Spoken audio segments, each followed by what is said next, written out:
Well, very happy Sunday to everybody on this March 6th, 2021.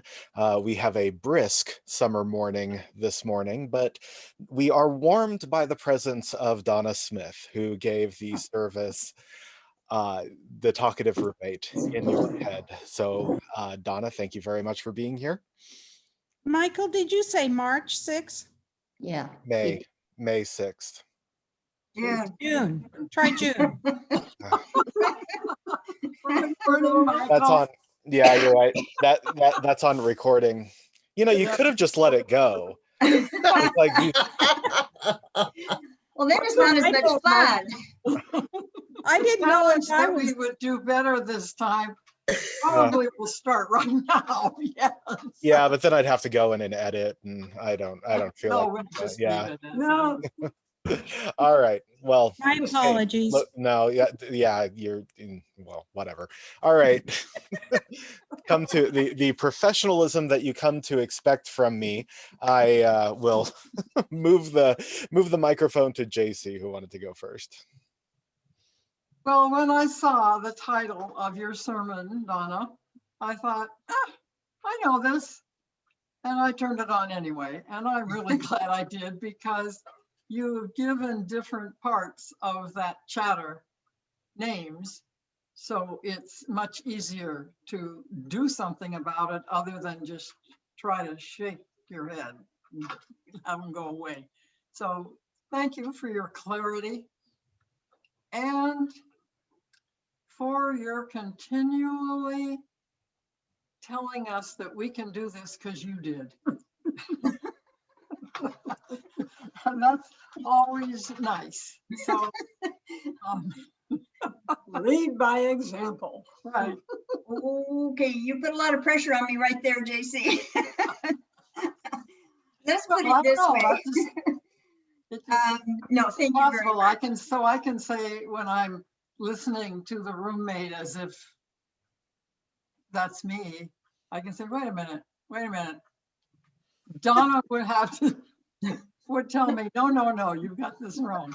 So anyway, thanks a lot. It was important to take stuff I already knew and put it in a form I can use. Yeah. Well, thanks, JC. And I just wanted to say, we teach what we need to learn. Absolutely. And so this is a journey for me too. But when I remember when I remember to not look at that roommate as me, it really, really does help. And but that roommate is very persistent. And I'm amazed at some of the scenarios it can create in my mind. It's amazing. But I think it's what's very important for us to remember that's not who we are. And when we do remember that, that empowers us to make changes. And just that realization and having fun with it, just it lessens the stress that we cause when we do those kind of things. And it's, again, it's fun. I like to, and give it a name. That's really, that really nails it when you give it a name, because that continues to keep it separate from you, like the roommate. So, yeah. Go ahead, Connie. When I'm teaching yoga, for me, yoga is my place to observe when my thoughts interfere. And because they're interfering all the time, that roommate. But in yoga, I really want to be there. I find that a good place to practice because I really want to be there. And so when this voice interferes, I'm just like, get out of here. And one of the things that I share with the other yoga people is to, when you're observing, just notice if the thought is going to the future or to the past. And that's kind of a good exercise because it helps you learn where you dwell, so to speak. And so I would suggest that as a practice, when you start observing that talkative mind, to kind of label, oh God, I'm rehashing that one again. The other thing I wanted to say is what I notice about myself, and if I let this self-talk get carried away, it gets into a poor me story. Easily, it jumps from just chatter to poor me. Oh my God, I've got to do this. And then no one helped me, blah, blah, blah. Either that direction or judgmental.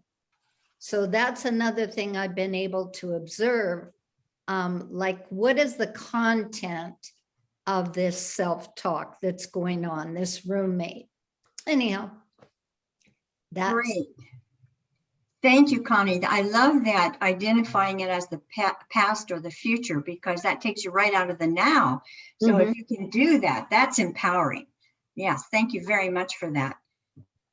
Yeah, and most of what you're going to hear is in that talking, because it's coming from your ego and usually from fear, is, the poor me, or, those scenarios that you've created. A mountain out of a molehill, and so yeah, thanks, Connie, that was great. Yeah, so we had Laleen and then Laura Lee.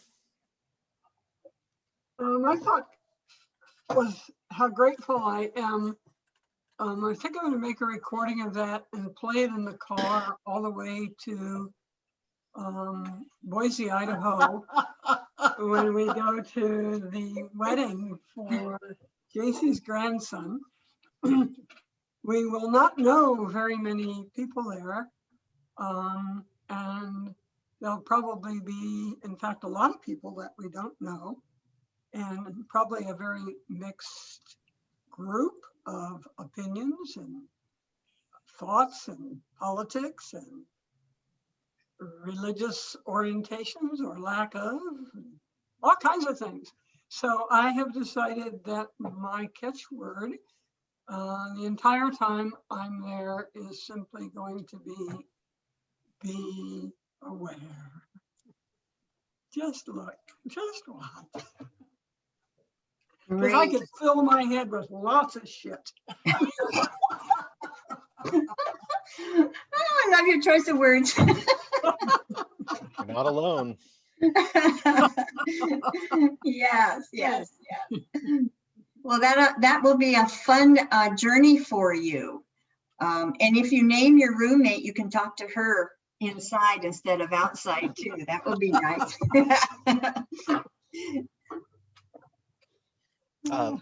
Laura Lee. I guess I have questions. I dare say I've never really been able to meditate, and talking about the voices and such. Kind of, would it relate to daydreaming? Well, it could. Yes, it could. Because I don't really. I don't beat myself up. I find that my mind will wander and I'll daydream about either upcoming events or present, what am I going to do? So I had a hard time relating to these voices talking to me. It was just, I guess I just call it daydreaming. I think the one thing that will help is if you're daydreaming, if you're hearing a voice, if you just know that voice is going on and on, however you experience that, to be aware of whether it is coming from fear or it's coming from wisdom. Because at that point, when you can identify that, that's when you are empowered to make a choice. You can choose to believe that, or you can choose to say, wait a minute, that's coming from fear about something that, either in the past, as Connie was saying, or it's in the future. It hasn't happened yet. And here I am thinking all these things about what am I going to do when it happens or if it happens. Well, that's fear. And so I don't know how every person experiences that voice. I'm going to keep calling it that voice. But if you can get a handle on whether or not it's causing you stress and fear, then you know that it's the ego and it's not you. And that at that point, then you have the power to say, wait a minute, that's not me and that's not what I want my life to be. And I am going to change my thoughts right now. And then you dismiss that voice about that. Now the voice is never going to go away, but you now have the power to know it's not you and not take it on as you, and then experience the consequences of doing that. And some of that can be, fear will cause physical illness, emotional illness, mental illness. And so here's where your power is: let it go. Just let it go. I do. Yeah, and I do want to say, it's important not to put down that voice and call it names and all of that. No, because that's creating the very same thing. So what you need to do, kind of like I'm suggesting that you do, is kind of like I do. I give it a name, I play with it and say, I don't believe that. And, but if you get all stressed out about the fact that this voice is saying this and that, you're hurting yourself. So that's why I really, really encourage you to play with it instead of get upset, because then, you're not taking it on in all those other areas of your being. So whether it comes through daydreams or whatever, I think it's all the same. And I think most of you know when you're hearing true guidance over, fear. I think you can identify that, don't you? Don't you think you can? If you stop and think about it, if it's causing, if you're feeling fear inside of you, that's when you need to question, okay, where's this coming from? And then you can make your choices based on that. Glennis. Now, I have a lot of thoughts about this whole thing. First of all, my roommate is a nag, straight up. Just come on, but it's also a voice from my past that had been instilled in me. You probably, if I had heard this sermon maybe a few years ago, I could have avoided a lot of therapy, really, because learning to let that voice know that, by the way, you're mistaken, or that's kind of what I do now, really is a powerful way to just kind of put the boundary on that. That was great.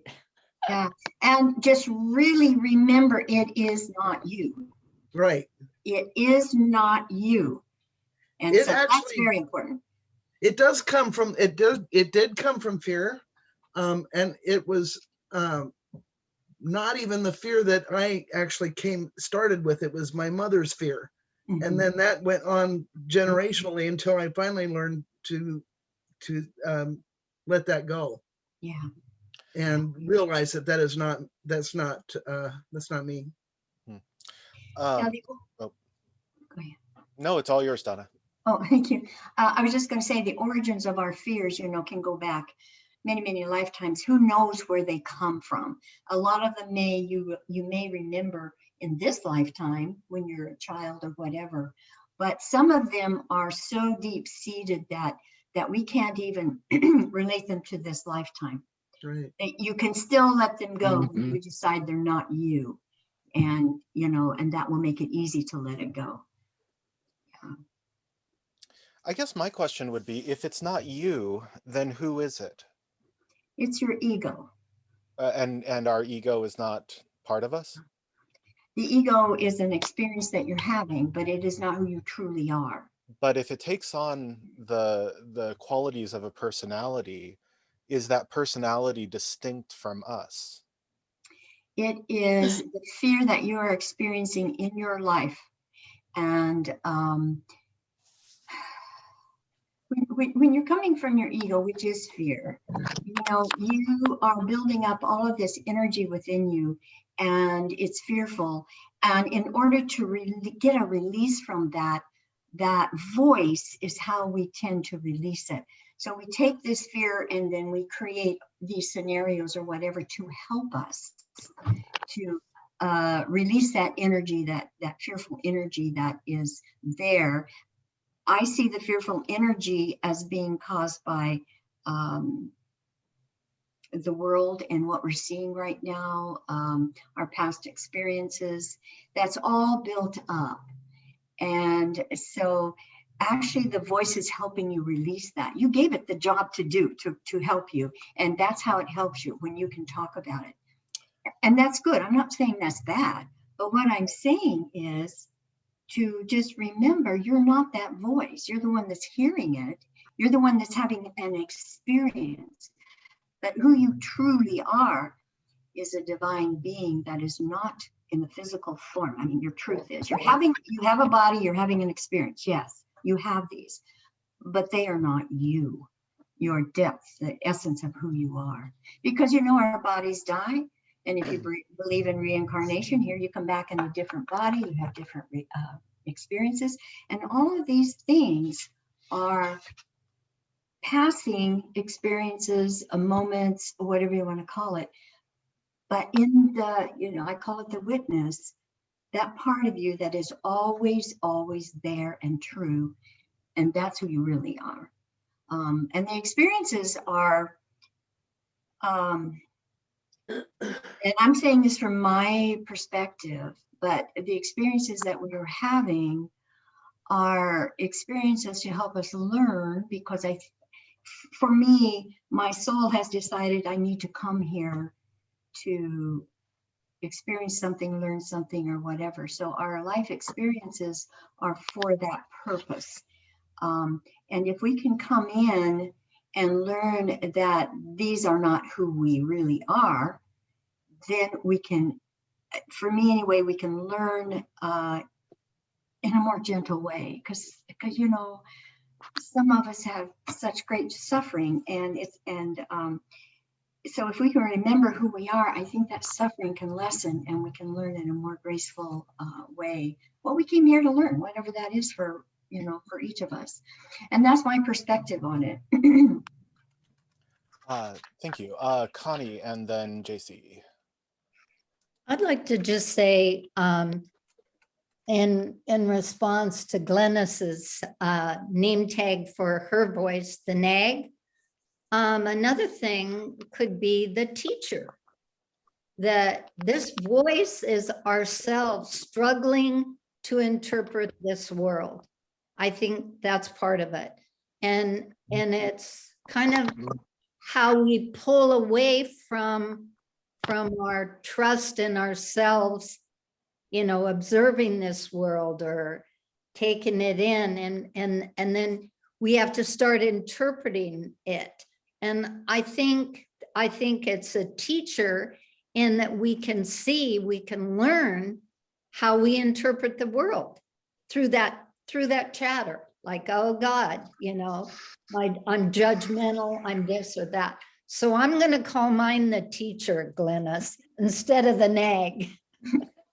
Actually speaking, I can do that too, because within all of that, there were lessons and that I pay attention to, whether they were on one level or another. In fact, they were on several. So I agree. Yeah, I think it's. And it is a teacher, because it is the catalyst of showing you something within you that you need to look at. Mm-hmm. And because everything is within you, you know, the world is just showing us what our consciousness is at this time. And right now we need to work on that a little bit. But yeah, it's if you think just in terms of you, you know, all of this outside of you is telling you that you need to address something within you. And as you address those things, then those things do not bother you anymore. You begin to understand and allow. I know people don't like that word, but if you don't allow what is, then you cannot transcend it. It's very important. When Yeah, when Jordan Peterson was talking about this issue, he was saying that remember those times that you are tortured for things that you did in the past or things that you said. The reason that that torture exists is because your subconscious is trying to tell you something about it. That, and often that message is that in that moment you were wrong, and you have to come to terms with the idea that you were wrong, and that's not a terribly comfortable thing for us to do. So yeah. JC wanted to go next. Well, I'm gonna try to be succinct but understandable. I don't learn from seeing or hearing. I learn from feeling. I'm called, I can't remember the name of it, but, huh? No, but anyway, Empath. so what I did, you were calling this an energy, Donna and Michael too. What I did about one aspect of this was that I would go into fear with the smallest or largest task, the need to make a phone call, the need to do something that would require choice, whatever. And I was doing another thing, a ritual thing, and it required me to dance what I felt. And while I was feeling this fear that was stopping me, I started to dance that energy. And I thought, oh, this is not me. I don't choose this energy. Where did this come from? And so I kept moving the ways it kept me moving. And I realized, so by doing a movement over and over said, oh, okay, I can see, I didn't know to call it the roommate, but I can see this is roommate stuff. So now I use what skills I have to let go of that and do something different. And so just listening to you all talk about it made me realize, oh yeah, I do this. But I do it by seeing, what does this feeling feel like? What does it do? And right away I know, oh no, I don't want that. That's not me. So thank you, all of you, for talking and letting me listen. Thank you, JC. Yes. I think we all have our individual processing and how we do it. And that's wonderful. We just, I think there's as many ways to process as there are people on this planet. And just to, do the processing the way that it feels good to you, because I'm a great feeler too. That's the first thing I get is a feeling. And that's how I do my my choice, make my choices, is through the feelings I get.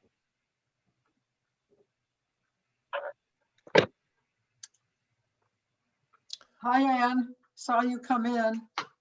Hi, Anne. Sorry I was late. I was laughing so hard. I don't know what I missed at the beginning of this, so you may have already covered it, but I was laughing so hard through the first part of your sermon. But this is a stand-up comedy routine.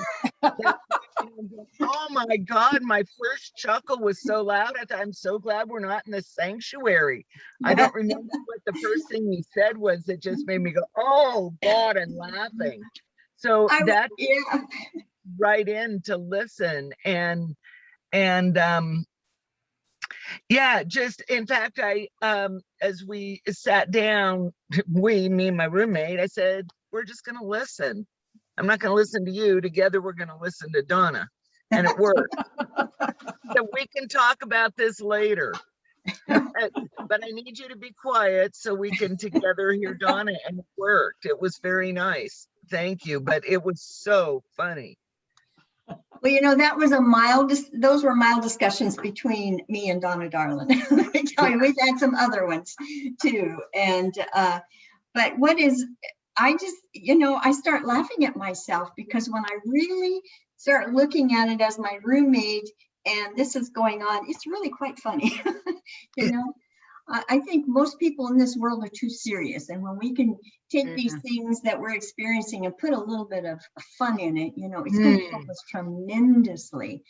And so I remember when I started looking at, you know, and giving this part of me the name Donna Darling, I just started having a great time with it. It was fun. Well, and anybody should always feel equipped to break out in laughter when we're in the sanctuary. I agree. Yeah, it just but it blurted out so loud. I thought, oh, that was one that maybe not everybody would have just that. After that, I thought everybody'd be laughing, but I'm going to go back and watch it again because you said something that I just blew at, and I thought, oh God, that would be on the scale of rude. But yeah, I thought that was one of the best sermons ever, Donna. Best. Oh, thank you. You know, restating what I knew, but taking me through it, you know, just taking me through. Yeah, this is how it works, and see it. And it was so easy to see examples in my own life all the way through. And just remember, as I'm going through this thing, again, I'm still in Roseburg, everybody. Oh. Still, I just came back from Staples where I sent more documents from, we would be done on or before June 4th. And I'm not letting the roommates just along for the ride on this one. So we're not getting mad. Getting mad's not going to do us any good whatsoever. And I've been the last 24 hours, it's us, you know. Yep. Good. Good, Ann. Us. And I'm going, boy, some people would think I'm crazy, but no, it's us. It's more like I want her for a partner now. You know what I mean? Yeah, you can have some input, but I got the final decision making, and sometimes you really do go the places that I can go, that she can go, take me in scenarios that are no way ever gonna happen. It's just hysterical to me. Yeah. Yeah, and when you can see that, you can laugh at it. Exactly. Exactly. But Michael yeah, Singer suggests that you take your roommate on walks with you, and yeah, you know, and just have those conversations. If you want to do it aloud, you might want to be by yourself, right. but you know, you never know. But if you're around people, it might be nice to, you know, say it in your head. Right. But yeah, just be aware of it. It's yeah, it's quite the journey. Glennis wanted to go next. Only just a short comment. When you say Donna Darling, Donna Darling was my grandmother's stage name in vaudeville. And so I really think of a playful soul that might have some issues or not, you know. So, well, maybe we're connected somehow, you know, in the realm. Well, I added Darling because, you know, that show, what was it called? Anyway, oh, what was the name of it? Joan Darling from 101 Dalmatians. No, Lori Darling. Anyway, it was a series, and I love the way you said Lori Darling, so I came up with Donna Darling. It might have been the same kind of process. I don't know, but that's my actual original name is Donna, so there is a parallel. Oh, Wow. wow, interesting. The connections, huh? Yeah. Great. Anyway, little off the subject. Sorry, I just couldn't help myself on that. No, that's okay. And Edith joined us. Hi, Edith. Hi. Hi. I just finally had a chance to listen to your sermon. Great. And that's why I'm joining late. Didn't have a chance before. It literally brought me to tears. Oh, Yeah. In a helpful way, I hope. Yes, yes, yes. yeah. In a very helpful way. Yes. Was there a specific spot that was meaningful to you? The meditation,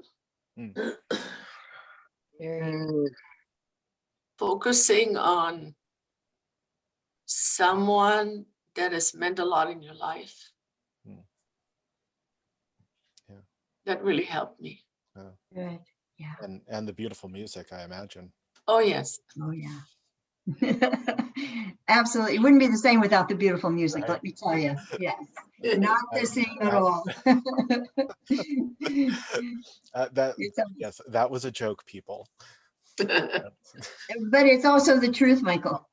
So I'm serious. Without the music, it's not the same. It's just not as rich. Well, Yeah. I appreciate that.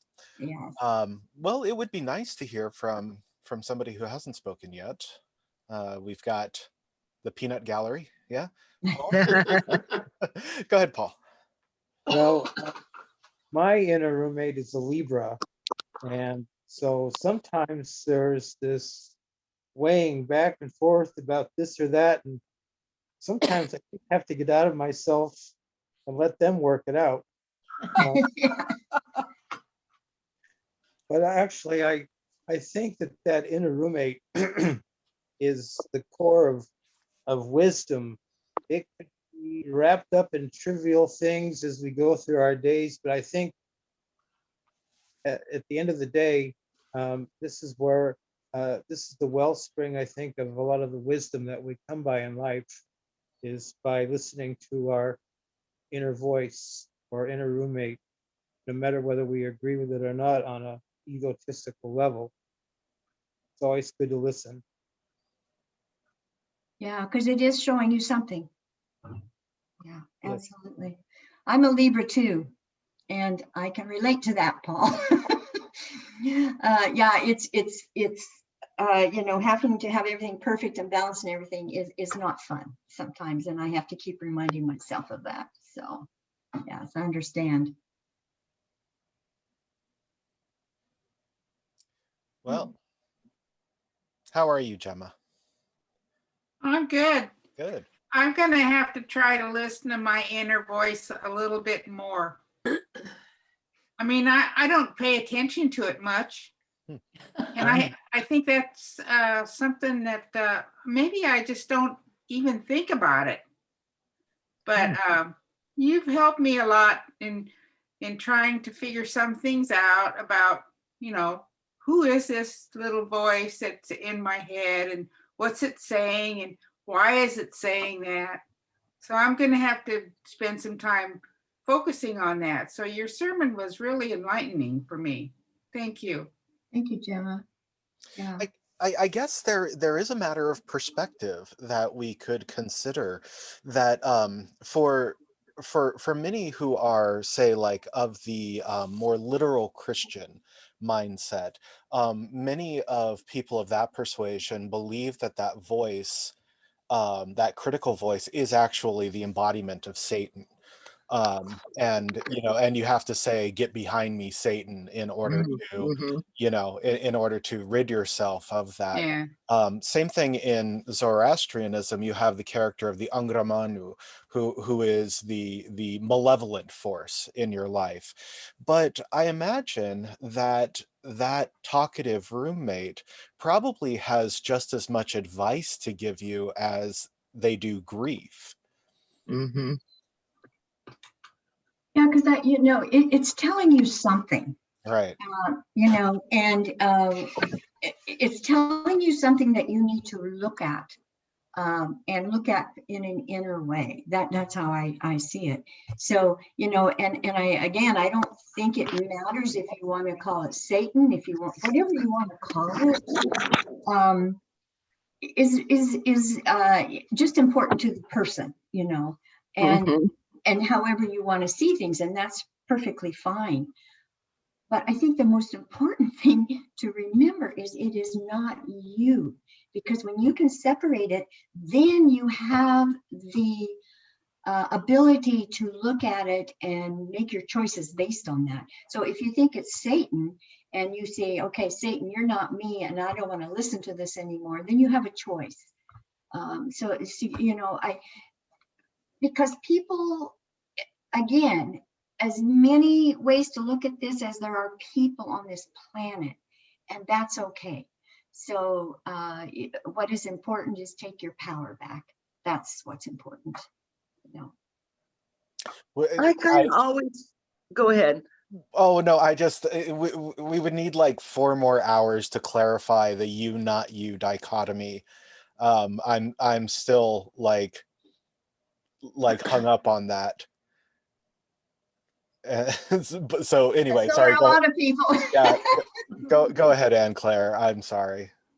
Well, now you made me think of something else too. So I'm going to try and remember the other one. But on the you not you dichotomy, it really was when she said, when you realize that if you're hearing the voice, you can't be the voice, is what made it a lot easier for me. And as far as the get thee behind me, Satan, I always thought that that was only when the voice was telling you, you know, to give in to your weaknesses or to do something bad.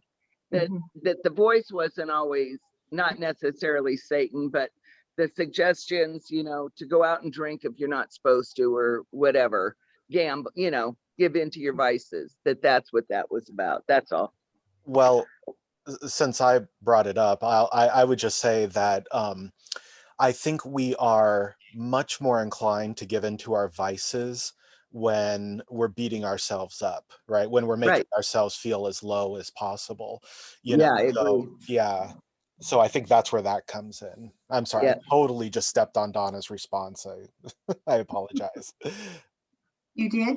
I thought I did. Okay. All right. So getting back on track, I got totally sidetracked and that's all my fault. And I'm sorry about that. Glennis wanted to go next and then JC and then Laleen. Okay, so Glennis is saying no. No, Oh, okay. sorry, I don't know. Okay. That Then was before. fair enough. Then Okay. JC and then Laleen. Because I can't quite remember how it was started. Okay, so just Okay. Then Okay, again, it's all my fault. no. As I have been listening and thinking about my own process, I realized that I have gone from having a whole family inside my head, you know, to having rounded that out. And so I thought I would share that because it might be familiar to some of you. Over the years, which there are now many since I'm pushing 80, the voice inside and the way it approached me has sounded differently. And a lot of that kind of parallel work I was doing. But there were voices that were, you know, kind of whiny, you know, don't treat me badly, you know, give me a punch your lights out, you know, kinds of voices. Or, well, you can't tell me that. And so I would argue, or I would cajole, or I would try to talk, you know, out of it, and you know, just all a whole family. That's all I can say. And then I realized, you know, as I was going through therapy, what that was about, and that my little inner world needed to kind of integrate. You know, it was all these little separate parts that held different kinds of experiences, and that made it clearer to me, and it's become even more clear what the voices that are in there now try to do in my world, and they're pretty much down now to having purpose, which makes it easier to calm down and you know, be quiet, because all I have to do is figure out what the purpose is. But most often, you know, it's either explaining away, you know, something that I don't need to explain away, or maybe I need to just say, hey, I'm sorry, you know. And sometimes it's an angry voice. And so in trying to not have to deal with the anger, maybe I have to make somebody else not okay. So it's becoming clearer to me, and that makes it easier to stop them. And it makes it easier for me to work through some of the places in my world where I can get stuck. And then it's great either having a partner or a good friend or a support group, you know, to air some of that with, because then you get a little feedback and you go, oh yeah, yes, Laleen, I've seen that, or oh, that's, yes, oh yeah, doing that right now. So thank you for reminding me, Donna, of the journey I went from a really crowded home because, you know, I have brothers and sisters, we slept in the same bedroom, blah, blah, blah, to living alone in my head, to learning how to sift out and sort through what was in my head, and then learning to have strong support in friends and support groups to process some of what's in my head, and the rest of it, we do just fine. Good talk. Well, Thank you. Thank you. And I hope we can all remember that we're here in this journey together. We need Yeah. each other. We need each other. And because if you're alone and you have this voice going on in there and it's crazy, who's going to help you see different? You know, we need each other. And you know, it's like everything is within you, but your friends outside of you are the catalysts, the people who are going to remind you of the wisdom within you. And that's where that play comes in. Relationship is how we learn. That is exactly how we learn. And so they're very important. And yeah, support groups of friends, real friends and family and all of that. Your religious groups, your spiritual groups, whatever it is, very important to helping, because we need each other. We truly need each other. Yeah. Especially on what you're saying, Donna. There is an aspect of my roommate that goes into the language of a little girl who has just been told, you're going to hurt yourself if you keep doing that. And all I was doing was rocking on the curb. Or everything that mother wanted me to stop doing was in terms of her being worried that I was going to hurt myself. And that always led to my feeling humiliated or stupid because I did hurt myself. I mean, you know, so that little person is still in there saying, wait up, you're going to do something here where you're going to be embarrassed and you're going to be humiliated. You should just shut up and sit down. And I don't do it very often, but that little part is in there too. So it's kind of And you nice. know it. See, and you know it. That's where your power is. You know it. So Yes, yeah. yes. But now I'm going to know it more clearly and say, ah, I hear you. Yeah. I don't believe you anymore. Mother doesn't live here anymore. I don't live here anymore.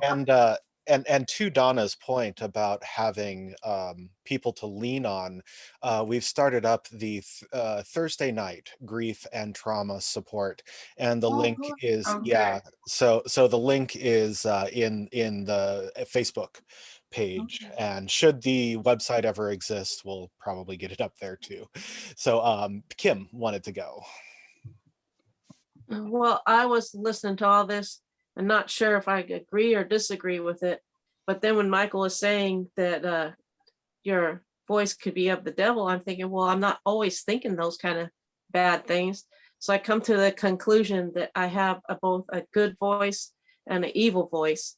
And so I have to think the good thoughts as opposed to the evil thoughts. And pray a lot. Yeah.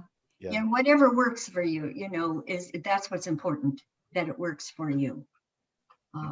Yeah, I call it the witness, you know, versus the roommate, but you know, you can call it anything you want, just as long as you're comfortable with it and it's helping you. Right. But also recognizing that that duality exists. That's why my sticking point is the idea that this voice is not you.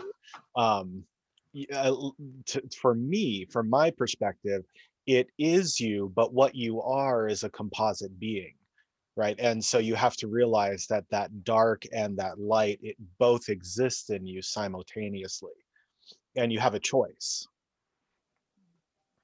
Yes. Yeah. Connie. Well, I want to say something about, I think when Donna started this talk about, she calls it the witness and I call it the observer. That if we get captured, which we do, I think, by all these thoughts, we're not in the present. And so the idea of going for a walk, you know, and to me, like I try to notice when I'm out for a walk, when I allow my roommate to start talking to me when I'm out for a walk. I'm out for a walk to be an observer. And so I think that intrusion of that roommate is not, I don't want that to be a part of my walk. I hear you. But if you want to know more about your roommate, you might take her for a walk and ask her about herself. No, I agree with you, because when I go on my walks, I want to just be with nature. And I don't want that roommate in there doing this and that and everything. So yes, I understand, Connie, what you're saying. Absolutely.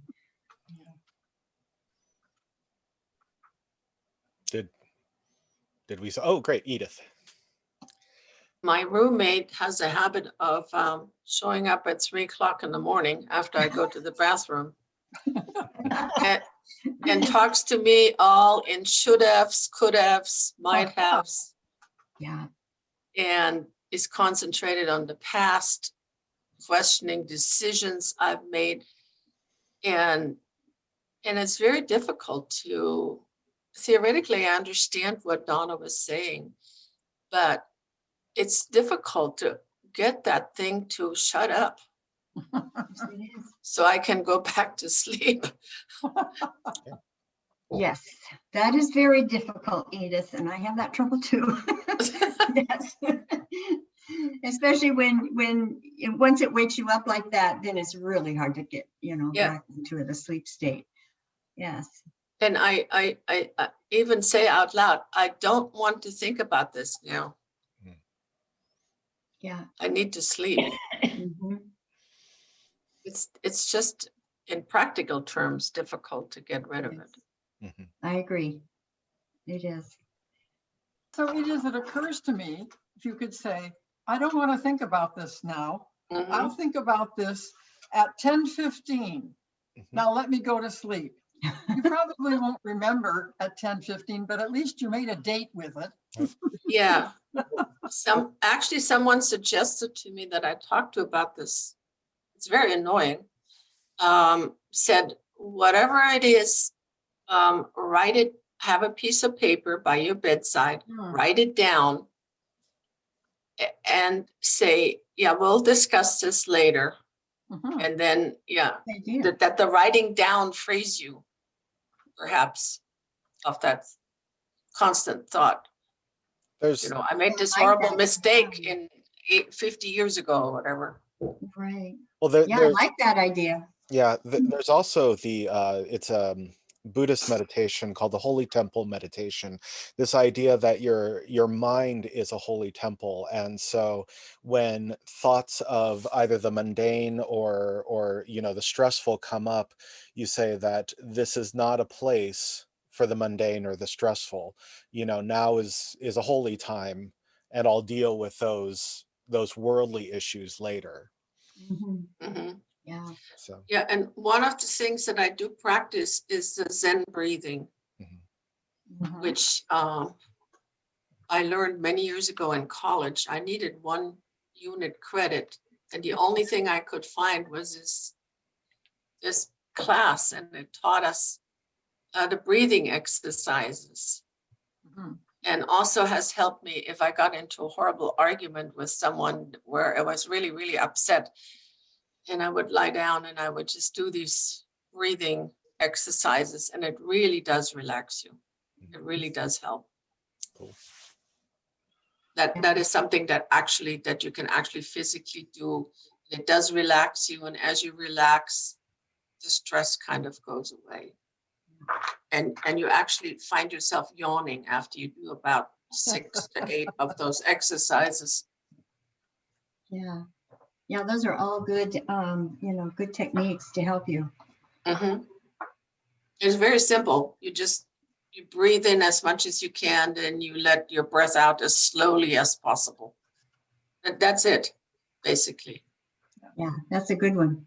That's what I do. I just very slowly, and that just brings Yes. attention back to your body. And You have to very, very slowly. You have to force yourself Mhm. slowly, because our nature by nature, we want to just, yeah, no, you have to very, very slowly let that out. Great. Thank you, Edith. Thank you, Michael. Thank you. Are we satisfied? Is this are you philosophically and spiritually satiated? Why?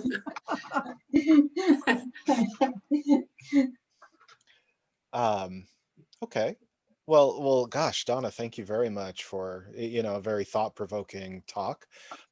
Maybe if you don't mind sending us away with a final thought. I guess my final thought is to not take things so seriously when it's going on in your head, and to just be aware that you do have some power, and not to let it just overtake you. And